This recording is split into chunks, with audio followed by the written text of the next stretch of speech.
Welcome to Mamahood After Trauma, where we stop pretending and heal out loud. I'm Emily Cleghorn, trauma survivor, cycle breaker, and mama rebuilding from the inside out. If you're ready to break cycles, trust yourself again, and rise without shame, you're in the right place. Let's go. Before we dive in, I want to introduce you to something brand new. If you love the podcast and want a deeper connection to your healing, check out the monthly Peace Pack, a small trauma-informed tool delivered each month straight to your mailbox to help you find calm in the everyday. You'll also get access to our private Patreon community where mamas like you can share, support, and learn together. Sign up with the link in the show notes. Hello, and welcome to this episode of the Mamahood After Trauma podcast. I am so excited that you have taken some time out of your busy mama schedule to tune in and listen. Today, we have the privilege of being joined by Shannon Curtis. Welcome. Thank you so much for having me, and thank you for all the mamas that tuned in to listen. Yeah, I'm excited about our conversation today. So let's dive right in, shall we? Shannon, can you share a little bit of who you are and how you came to be working in the trauma recovery space? Yes. So I'm currently in Texas right now, and that's where I grew up. And so my daughter, I have a 15-year-old daughter right now who's in high school, got a few years left. And so a couple of years ago, I found myself after a 15-year marriage of really wanting something else, of that stay-at-home mom, that just housewife, that it really felt like there was something else in my life that I needed to kind of go and experience. And so with that became a painful divorce, moving through that and understanding that it was just not me being my authentic self. And so that opened me up to a real space of like healing and dealing with my own trauma, which ultimately led me to what do I want to do? Who is my most authentic self? And finding that is I love helping people and I love taking my story, my pain, and turning it into some kind of purpose to where if I can give any hope to other people, especially as women, I love that, and those moms out there that maybe were like me that just didn't know who we were. And so once we kind of find that, like, what do we do with that? And so I really looked at that. In school, for me, therapy just wasn't something that resonated to be a therapist. I really liked the connection of being able to tell my story. And so then I went ahead and followed the passion of doing coaching. And so that's what I do now. And I'm a founder of Angel Goddess Healing, which is just like a sacred space, a sanctuary I like to call, of anyone who in life is just wanting to kind of grow, and however that can be an addiction and motherhood and being a wife, just how we can help people be our most authentic self and truly find that like love within us. And then I find that it helps us be a better mom, a better spouse, a better partner, all those things. So that's really where it was born. And then I also wrote a children's book that I love that really helps children walking through trauma, but it also helps the parents. And so that's a big passion of mine, is helping people unlock the trauma of their childhood and then how to safely move through it. Yeah, let's talk a bit about finding yourself. Mhm. What what did the beginning of your journey look like? What was maybe the first step that you took? I think it was listening to that intuition, to that little voice that was always saying, there's something more out there for you. I always say people, like, when you see the sunset, and maybe there's some people like, oh, sun just goes down. I'm one of those people. I want to know where it goes. I'm an explorer, an adventure. And so I just wasn't okay with where my life was at. It just felt like every day a little piece of me was dying inside of me. And now I look back at that, and those were those little signs of me I wasn't being my most authentic self. And I have like tapped into all my spirituality and in who I am and my beliefs and my voice. And I can ultimately say that I wasn't doing that before. And so I really saw how that played in my marriage, because if I'm not being myself and living my life, it didn't give him a chance to decide if that was something. And so looking back now after a couple years of divorce, it was pretty clear, night and day of who I was. And so that's kind of, I found myself was just listening to that and then honoring it and finding the courage to speak that truth of, "Hey, this isn't working for me." And I didn't wanna upset anybody. I didn't wanna upset my family. I didn't wanna Yeah. upset my ex. I didn't wanna upset my daughter. And so I was actually doing everything for everybody else, and I was putting Mhm. myself last. And again, so when I say I'm dying inside, that's because I literally was giving everything away and starting kind of empty, where now I do the opposite and really helping moms and parents understand kind of our purpose with having children and not to take on all their stuff. Yeah, I think it's really common.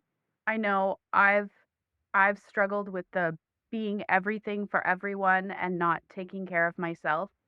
I mean, earlier this week I was talking to my therapist of all people um about how I've been struggling to make a routine for myself after my kids have gone to school and now I've got 35 plus hours a week of just me myself and I. And she's like, "Emily, your your default, your norm is self-abandonment and neglect." And she's like, "Self-care is not innate. You have to make a choice." And I at that moment, it was as if she punched me in the stomach and turned on a light switch all at the same time. But I think I'm not the only one who needed that light switch turned on for them. So, how did you overcome those fears? Because Mhm. it is rooted in fear. The I have to be everything for everyone else and I have to put myself last. Yeah, it's so interesting how we do that, right? And especially as moms that we find ourselves in that. But I think it's because we literally start with growing this life inside of us. So for Mhm. 9 months, we are literally putting something in front of us, and that has a place for it. But then the children come in the world, and then you have newborns, they need that. But then, as you know, as they grow older, it's less and less. And I have a 15-year-old, and finding that balance of how to be her mother but not to really, like, again, rescue her and all of her stuff. Mhm. And so I found that when I focused the attention back on me and took everybody out of it, what is going to make me happy? Because again, a happy me is going to transfer to a happy mom. And then I also really wanted to model that behavior for my daughter. And that was a big driving force of looking at there was a lot lacking in my marriage and there was a lot of like emotions and love and flirtiness and all those things. And I started noticing that I'm teaching her that that's what love is when I didn't even think that was love, where I needed more in the relationship. And so she started to see that. And that was really a driving force where it's like, okay, if I can't do it for me right now, what am I showing her? And so when I did that, it was clear as day. I'm showing her that it's okay to sacrifice yourself. And so if my daughter came to me and said, Mom, after 15 years of marriage, I'm just not happy and I just can't like figure it out and I need to go explore it. I would imagine I would tell her absolutely. And so it was that switch of what would I tell her? What would I want for her? And then I just gave it back to myself. And it was actually a lot easier once I like ripped off the band-aid and said those words that I need more, in this lifetime. Yeah, I think that's really powerful because if we don't have the skill set to put ourselves first, but we are able to think about it as if my child came to me and said, "Mom, I am miserable. There's a part of me that feels like it's dying because of my life situation." What advice would you give to your child? And then allow yourself to do that for you. That's huge.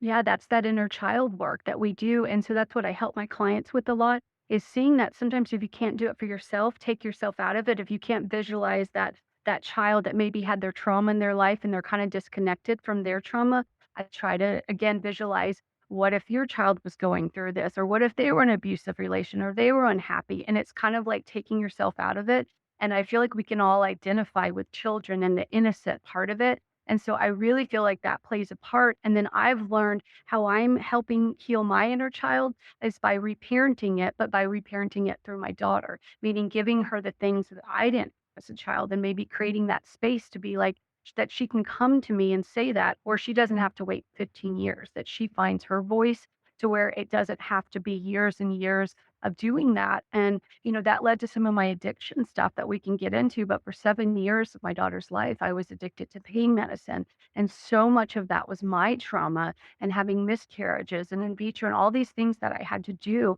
And so it really, really started to see if I start to honor my voice, then I probably want to have gotten into those 7 years of trying to numb all that pain to be happy and good for everybody else. Well, yeah, there is a lot of research now in the trauma recovery space on the role of addiction in as a trauma response, and it's huge because if you think about it, your nervous system wants to be just wants homeostasis. Like it just wants to feel calm because when you're in fight or flight, when your stress response is activated, your body just wants to even out because living in fight or flight is not what your body is designed to do. Um, and so for many people, addiction is that vice that helps your nervous system to find equalization, homeostasis. Absolutely. Yeah, and that's And that, like, calming middle where I had anxiety and depression, right? Well, that's the yeah, anxiety is the fight, and then the flighting is the depression, and like you said, we can't stay in that. Our body go up and down, and then it gets exhausted because it's released all that. And so, yeah, it's so true what you're saying about how the trauma really impacts us, and I love how you said that with, addiction because 'cause I've looked at it as it was a beautiful tool for me that allowed me to be as good as I could be in that moment of not fully embracing my trauma yet. yeah, and I think this understanding of how addiction and trauma they kind of play off of each other really helps to eliminate the shame and stigma associated with addiction because it's just your body's way of finding calm. Yeah, yeah. It's just saying like because again, if I was taking it, it was giving me chaos. Obviously, I was getting something Yeah. from it. I was getting some Yeah. positive experience from it.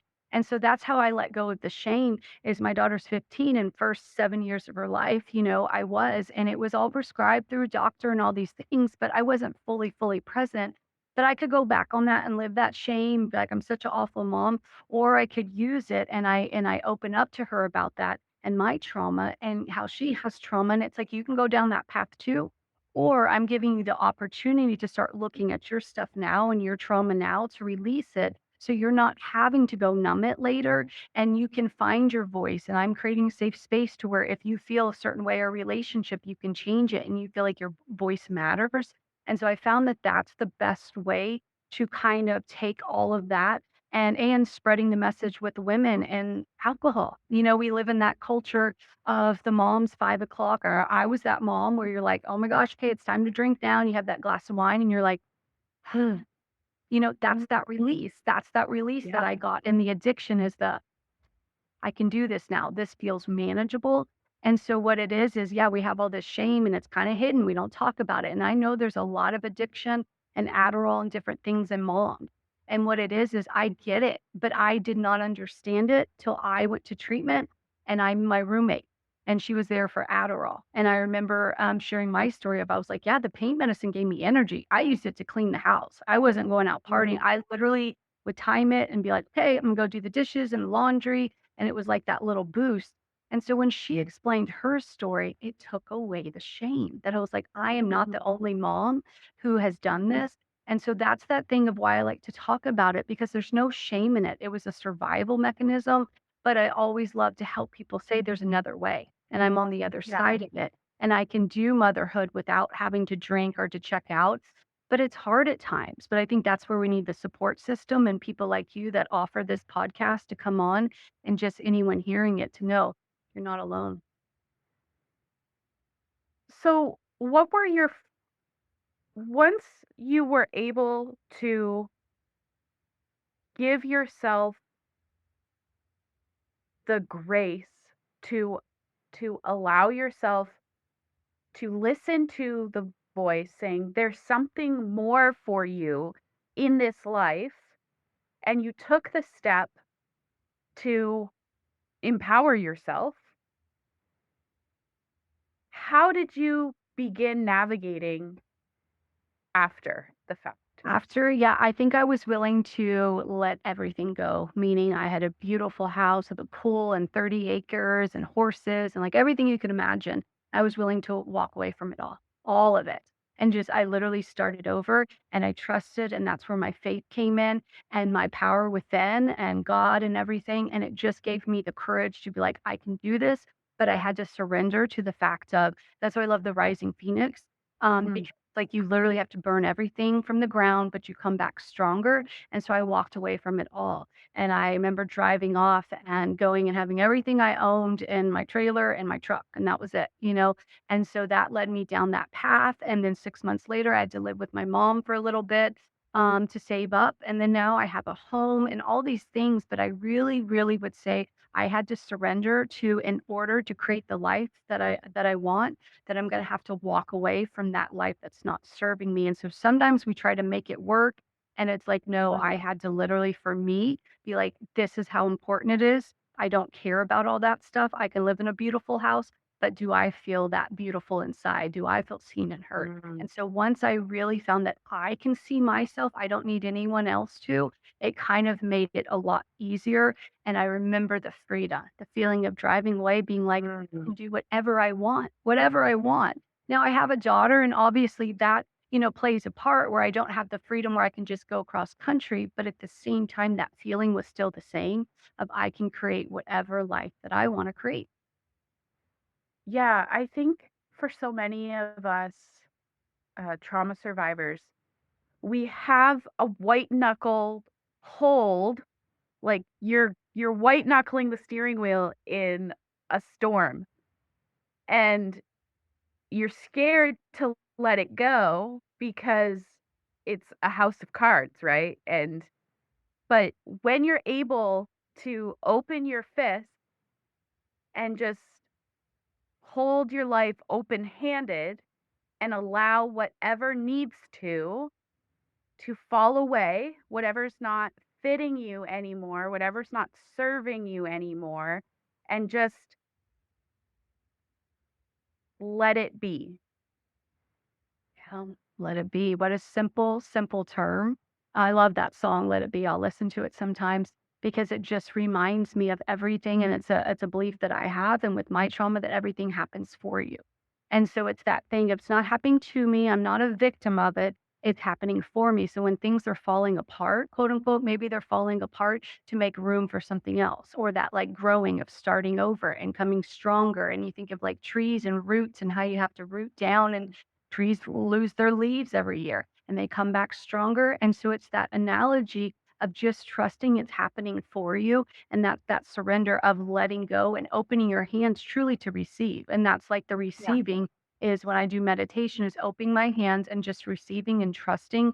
But the biggest thing was listening to my intuition. And I think as moms, we all have it. We're super strong at it, but we learn to turn it down because we have children who, again, have something outside of ourselves. And it's just this Mhm. nature thing that we have. But what I found is there's a balance. You can do both. You can honor yourself and honor your children. But what I found, once I honor myself first, I naturally become a better mom. Mhm. Mhm. What are 1 or 2 action steps that you would like to leave our mamas with today? Yeah, I would say the first one would be trying to let go of shame, trying to let go of just acceptance of self and that self love. And so I'm a big person on gratitude list. And I have a girlfriend who every day we send gratitude, 3 things we're grateful for. And so I love that because I think it's very powerful, because then you start to train your brain to find the good in everything. And Mhm. so that's what it is I didn't have hot water the other day. My hot water heater went out, and I was grateful for that I had the money to afford one, because it makes you stop to think and say, "Oh, it's just not like I have money in my account to go. A lot of people don't." And so it's those little things of finding something. No, it wasn't fun to have a cold shower for 3 or 4 days, but I got to go buy one. And so as silly and whatever, it's just an easy tool that I found that changes my whole life, because before I know it, I'm looking for the good. And so my daughter and I will do it on the way to school, 3 things she's grateful for. And some days it's just to have a roof over my head. Some days it's this huge list. But it's just starting to train yourself in finding the good in everything and coming from a place of gratitude and receiving and saying, yes, I'm not a victim. Everything's happening for a reason. And I can find the good in everything, no matter what. And so I would say that's probably the greatest thing, to start with finding that love and compassion for yourself and others, is to start finding the good and reasons that are happening around you. Even if they feel kind of yucky, you can find some good in it if you're willing to kind of go with an open heart. Absolutely. Well, how can our listeners connect with you further if they'd like to do so? Yeah, so my website is www.angelgoddesshealing.com, just as it sounds. And they can go on there, and I have my book, I have my coaching sessions, I do retreats, different things like that. So, yeah, so they can go on there if they're curious. And I just want to again say thank you for anyone who's listening and took the time to do that today, because this is what I love to do. My life is, if I can just pass on any little bit of hope to somebody else, that made my story worth it. Well, thank you so much for joining us today. And I will make sure to include the link to Shannon's website in the show notes so you can scroll down just a little bit and it will be hyperlinked for you there. Thank you so much. And it was a pleasure speaking to you. Thank you so much, and I hope everyone has a beautiful day.